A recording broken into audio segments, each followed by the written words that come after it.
ಯಾವ ವಿಷಯ? ತೈ ತೈ ತೈ ತೈ ತೈ ತೈ ತೈ ತೈ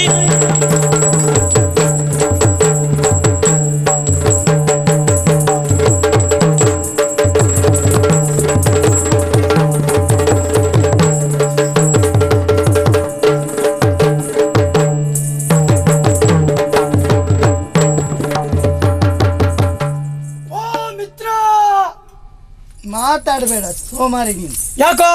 ಪ್ರತಿನಿತ್ಯ ನೀನೇ ಬೆಳಗ್ಗೆ ಬೇಗನೆ ಎದ್ದು ಬಂದು ಸಿದ್ಧನಾಗಿ ನಿಂತು ನನ್ನನ್ನು ಕೂಗ್ತಾ ಇದ್ದದ್ದು ಹೌದಲ್ವಾ? ಇವತ್ತು ಇಷ್ಟು ತಡ ಆಯ್ತು, ಜೊತೆಗೆ ನಾನು ಕರೆದ ಮೇಲೆ ಬಂದೆ. ಯಾಕೆ ತಡ? ಕಾರಣ ಉಂಟು ಮಿತ್ರ, ಹೇಳು. ನಸುಕಿನಲ್ಲಿ ಮುಸುಕನ್ನು ತೆಗೆದು ತುಸು ದೋಸೆಗೆ ಬೆಲ್ಲವನ್ನು ಸವರಿ ಮೆದ್ದು ಆಮೇಲೆ ಅಲ್ಲಿಂದ ಎದ್ದು ನಿಂತೆ. ಅಷ್ಟೊತ್ತಿಗೆ ಮಿತ್ರ ಅಂತೇಳು ನಿನ್ನ ಸ್ವರ ಕೇಳಿತು. ಕೇಳಿದ ತಕ್ಷಣ ಓಡಿ ಬಂದು ನಿಂತೆ ನಿನ್ನ ಹತ್ರ. ಈಗ ಹೇಳು ಎಂತದ? ನಾನು ತಡ ಆಯ್ತು ಯಾಕೆ ಅಂತ ಕೇಳಿದ್ದು. ಎಂತದ್ದು ನಸುಕು ಮುಸುಕು ನೋಡು, ಯಾವತ್ತೇ ಮಾತಿ ಒಂದು ಪ್ರಾಸ ಅಂತ ಬೇಕೋ ಬೇಡವಾ? ಬಡಪಾಯಿ, ನೀನು ಪ್ರಾಸ ಮಾತಾಡುವವನ? ಪ್ರಾಸ ಮಾತಾಡಿದ್ರೆ ಮಾತ್ರ ಜನ ಹೇಳಿಸ್ಕೊಡ್ಲಿಕ್ಕೆ ಆಗುದಲ್ವೇನ? ಅದೇ ಹೌದು ಅಂತ ಆ ದಾರಿ ಹಿಡಿದೀಯ ನೀನು. ಹೌದು ನೋಡು, ನನ್ನ ಹತ್ರ ವಾದ ಮಾಡ್ಲಿಕ್ಕೆಲ್ಲ ಬರಬೇಡ. ಏನು ನನಗೆ ಏನೇ ಹೇಳಿದ್ರು ಅದನ್ನು ಪ್ರಾಸದಿಂದಲೇ ಮುಂದುವರಿಸ್ತೀಯ ನೀನು. ನನ್ನ ಮೇಲೆ ಇನ್ನೂ ಅನುಮಾನವೇ? ಯಾವತ್ತೂ ಅನುಮಾನವೇ. ಅಂದ್ರೆ ಹಾಗಿದ್ರೆ ಶುರು ಹಚ್ಕೊಂಡು ನೋಡುವ. ಓ ಹೌದು, ಮುಂದುವರಿಸ್ತೀಯ ಪ್ರಾಸ? ಯಾವ ವಿಷಯದ ಮೇಲೆ ಬೇಕಿದ್ರು ಬಾ. ನೋಡ್ಲೇಬೇಕಾಯ್ತು. ಅದೋ ನೋಡಲ್ಲಿ ಚಂದ್ರಬಿಂಬ. ಇದ್ರ ಮೇಲೆ ಪ್ರಾಸವ? ಅದೋ ನೋಡು ಚಂದ್ರಬಿಂಬ. ಇದೋ ಇಲ್ಲಿ ಲಾಂಧ್ರ ಕಂಬ, ಕೈಯಲ್ಲೊಂದು ತಾಮ್ರ ಚಂಬ, ಹೊಟ್ಟೆ ತುಂಬ ಕೂಳು ತಿಂಬ. ಇದ್ರ ಅರ್ಥ ಹೇಳು ಕಾಂಬ. ನನಗೆ ಗೊತ್ತಿಲ್ಲ, ನೀನು ಗೊತ್ತಾ? ನಂಗೆ ಗೊತ್ತಿದ್ರಿ ಇದಂತ ಹೇಳ್ತಿದ್ದೆ ನಾನು. ಹಾಗಾದ್ರೆ ಅರ್ಥ ಬೇಕು ಅಂತಿಲ್ಲ, ಅರ್ಥ ಬೇಡ, ಪ್ರಾಸ ಪ್ರಾಸ ಇರ್ಬೇಕು. ನಾನು ನಿನ್ನನ್ನು ಪರೀಕ್ಷೆ ಮಾಡ್ಲಿಕ್ಕಾಗಿ ಕೇಳಿದ್ದು. ಮತ್ತೆ ಹಗಲು ಹೊತ್ತಿನಲ್ಲಿ ಚಂದ್ರಬಿಂಬ ಮತ್ತೆ ಬರ್ಲಿಕ್ಕೆ ಉಂಟಾ? ನಾನೀಗ ಕಾಡಿಗೆ ಹೊರಟಿದ್ದೇನೆ. ಕಾಡಿಗೆ ಹೊರಟದ್ದ? ಹೌದೌದು. ಹಾಗಿದ್ರೆ ಕಾಡಿಗೆ ಯಾಕೆ? ನಮ್ಮ ಕುಲದೇವಿಯಾದಂತಹ ವನದುರ್ಗೆಯನ್ನು ಪೂಜೆ ಮಾಡ್ಲಿಕ್ಕೆ ಕಾಡಿಗೆ ಹೊರಟಿದ್ದೇನೆ. ಹೌದಾ? ಹೌದೌದು. ಹಾಗಿದ್ರೆ ಅರೆ ಕ್ಷಣದಲ್ಲಿ ಪೂಜಾ ಸಾಮಗ್ರಿಗಳು ಏನೇನು ಬೇಕೋ ಅದು ವ್ಯವಸ್ಥೆ ಮಾಡ್ಕೊಂಡು ನಾನು ನಿಂದು ಪೂಜೆ ಮಾಡುವವನಿಗೆ ಪೂಜಾ ಪರಿಕರ ಬೇಕು ಅನ್ನೋದು ನನ್ಗೆ ಗೊತ್ತಿಲ್ಲ. ನನ್ಗೆ ಗೊತ್ತಿಲ್ಲ, ನನಗೆ ಗೊತ್ತುಂಟು. ಅದಕ್ಕೆ ನೀನು ಬೇಕಿಲ್ಲ. ನೀನೀಗ ನಿನ್ನ ಅಗತ್ಯ ಏನು ಕೇಳು. ಯಾವುದು? ನಾವು ಹೊರಟದ್ದು ಪೂಜೆಗೆ ಹೌದಾದ್ರೂ ಹೋಗುವುದು ಕಾಡಿಗೆ ಅಲ್ವಾ? ಕಾಡಿನಲ್ಲಿ ನಮಗೂ ತಿಳಿದ ವಿಷಯ, ಅಪ್ಪನು ಎಚ್ಚರಿಕೆ ಕೊಟ್ಟ ವಿಷಯ. ದುಷ್ಟ ಮೃಗಗಳು, ಕೆಟ್ಟ ರಕ್ಕಸಗಳೆಲ್ಲ ಇರ್ತಾರಂತೆ. ಒಮ್ಮೆ ಅಂತಹ ಅವಘಡವೇನಾದ್ರೂ ಸನ್ನಿಹಿತವಾದ್ರೆ ನಾವು ಧೃತಿಗೆಡಬಾರದಲ್ಲ. ಕೆಲವೊಮ್ಮೆ ಕಾಡಿಗೆ ಹೋಗುವ ಸಮಸ್ಯೆ ಬಹಳ ಆಗ್ತದೆ ಅಂತ ಕೇಳಿದ್ದೇನೆ. ಯಾರಿಗೆ? ಯಾವಾಗ? ಅದು ಕಾಡಿಗೆ ಹೋಗುವುದು. ನಿನ್ನ ಕಣ್ಣಿನ ಕಾಡಿಗೆ ಕೊನೆಗೂ ನನ್ನನ್ನ ಕಳಿಸಿತಲ್ಲ ಕಾಡಿಗೆ. ಅದು ಯಾವ ಸಮಸ್ಯೆ ಬರ್ತದೆ ಹೇಳಿಕ್ ಬರುವುದಿಲ್ಲ. ಹಾಗಾಗಿ ಆ ಸಮಸ್ಯೆಗೆ ಉತ್ತರವನ್ನು ನಾವು ಮೊದಲೇ ಹುಡುಕೊಳ್ಬೇಕು. ಆದ್ದರಿಂದ ಅರಸಕುಮಾರನಾದಂತಹ ನನಗೆ ಭೂಷಣವೂ ಹೌದು, ಆಯುಧಗಳನ್ನು ಹಿಡ್ಕೊಂಡು ಬಾ. ಆಯುಧ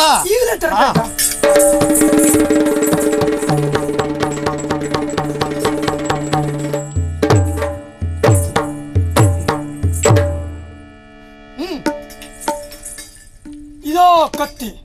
ಇದನ್ನ ಮೇಲಕ್ಕೆತ್ತಿ ತೆಗೆದು ಬಿಟ್ರೆ ಅವನಾಗುತ್ತಾನೆ ಸ್ವತ್ತಿ ಸ್ವತ್ತಿ. ಎಂತದೇನಪ್ಪ ಅರ್ಥ ಇಲ್ಲದ್ದು ಪ್ರಾಸ. ಪ್ರಾಸ ಕರ್ತ ಹೌದಲ್ಲ? ಹೇಳು ಹೋಗೋಣ.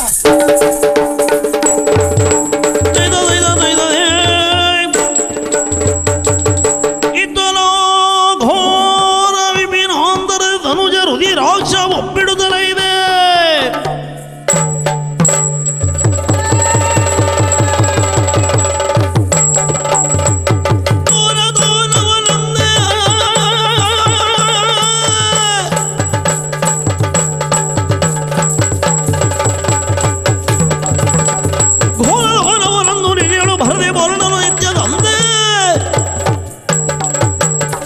ಬೇಡೆ ನರಸು ದಲಿತ ಮುದವತಾಣಿ ಆದಿತ್ಯಪುರದ ಗೊಂಡಾರಣ್ಯದಲ್ಲಿ ವಾಸವಾಗಿದ್ದವ ನಾನು ರುದಿರಾಕ್ಷ ಎನ್ನುವುದಾಗಿ ಎಂದಿನಂತೆ ಆಹಾರವನ್ನ ಹುಡುಕುತ್ತಾ ಈ ಕಡೆ ಧಾವಿಸಿ ಬಂದೆ. ಏನದು? ಯಾವುದೋ ಮನುಜರ ವಾಸನೆ ಮೂಗಿಗೆ ಬಡಿಯುತ್ತಾ ಇದೆಯಲ್ಲ. ಎಲ್ಲೋ ಹತ್ತಿರದಲ್ಲಿರಬೇಕು. ನೋಡೋಣ, ಈಗ ಮುಂದುವರಿ.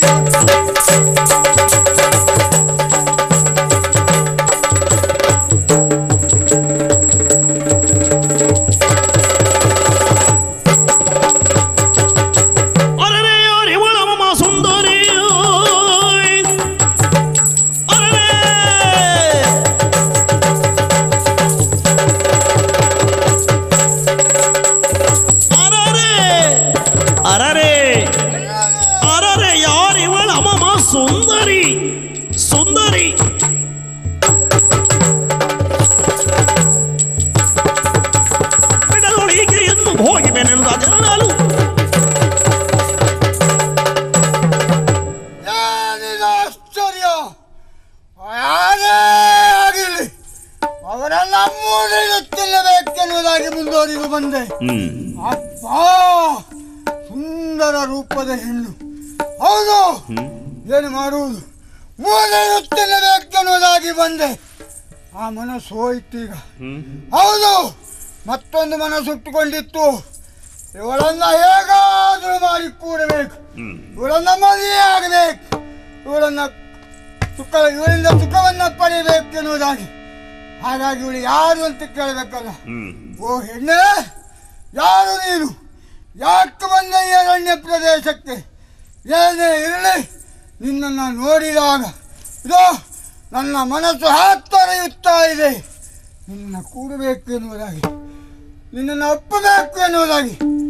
ಬಾಯಿಗೆ ದಾರಿಯಲ್ಲಿ ಒಂಟಿಯಾದ ಹೆಣ್ಣೊಬ್ಬಳು ಹೋಗ್ತಾ ಇದ್ದಾಳೆ ಅಂತ ಈ ರೀತಿಯಾಗಿ ಮಾತನಾಡುವುದಕ್ಕೆ ಮುಂದಾಗಿ ಬಿಟ್ಟೆಯ? ನಿನ್ನ ಸ್ವಭಾವ ಅದೇ ಆಗಿರಬಹುದು, ಆದರೆ ನೀನು ಎಣಿಸಿಕೊಂಡ ಹಾಗೆ ಪ್ರಪಂಚ ಅನ್ನೋದು ಇರುವುದಿಲ್ಲ.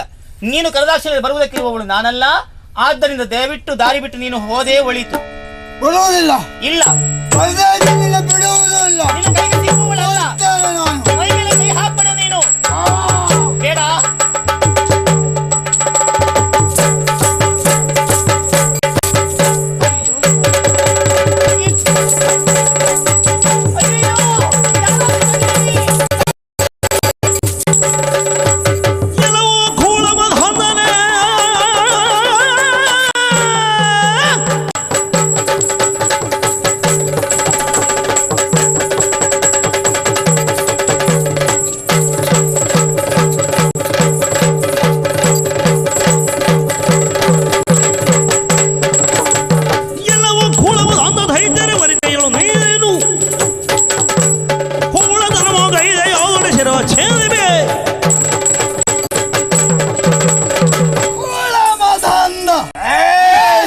ಕೊಳೆತ ಹೆಣಗಳನ್ನು ತಿಂದು ಬದುಕುವ ಕೆಟ್ಟ ರಕ್ಕಸ ಹೆಣ್ಣೊಬ್ಬಳ ಮೇಲೆ ಕೈ ಮಾಡುತ್ತಾ ಇದೆಯಾ?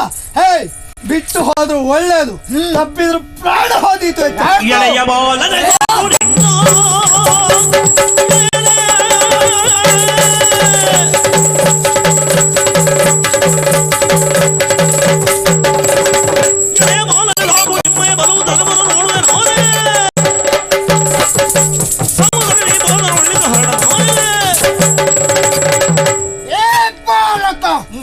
ಏನು ಹೇಳ್ತಾ ಇದ್ದೆ?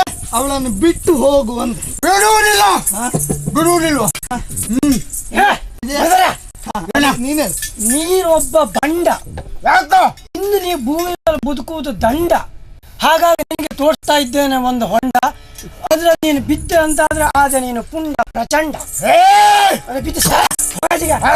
ನೀನು ಪ್ರಾಸ ಹೇಳ್ತಾ ಇರು, ಅವ ಮುರಿತಾನೆ ನಿನ್ನ ಕಂಡ.